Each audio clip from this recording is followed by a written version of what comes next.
je l'ai dit tout à l'heure, où on transforme la Banque Centrale Européenne pour la mettre enfin au service de l'emploi, au service du travail, au service de la création.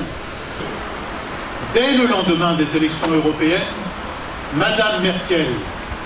compte mettre sur la table du Conseil européen un nouveau traité européen renforçant ceux qui existent déjà, mais surtout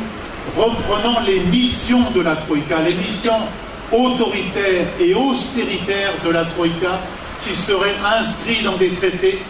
dont les gouvernements, quels qu'ils soient, auraient du mal à se défaire. Il y a là un enjeu considérable pour les populations. Elles doivent savoir qu'on veut encore créer des conditions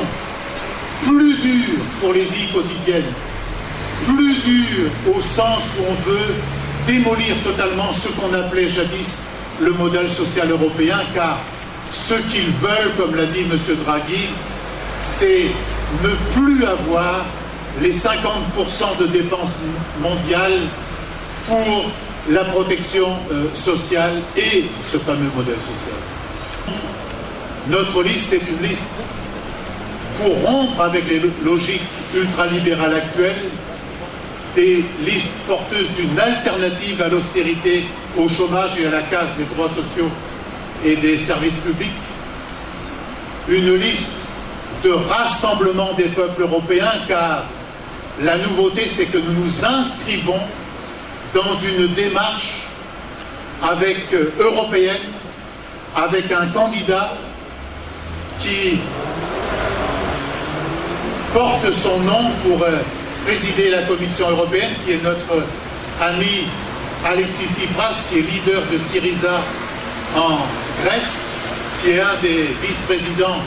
du Parti de la gauche européenne avec mon ami Pierre Laurent. Et c'est un symbole que nous avons choisi. Nous avons choisi le leader du Parti de la gauche grecque qui lutte contre les missions austéritaires et dictatoriales de la Troïka et des marchés financiers, qui peut demain accéder à la direction de son pays. Et c'est tout un symbole, pendant que certains ont choisi l'actuel président du Parlement européen qui nous fait voter au terme de drôles de débats sans droit d'amendement, par exemple la politique agricole commune ou le budget européen comme on nous l'a fait, ou que d'autres, à l'inverse, présentent à la présidence de la Commission européenne le directeur général des paradis fiscaux du Luxembourg. Nous, symboliquement, nous avons choisi le leader de la gauche grecque, et c'est dans cette campagne-là, qui est une campagne européenne pour transformer radicalement, pour refonder, pour reconstruire cette Europe, une Europe que nous voulons, une union coopérative et solidaire dans laquelle les peuples seraient souverains. C'est dans cette démarche-là que nous nous inscrivons pour faire l'ensemble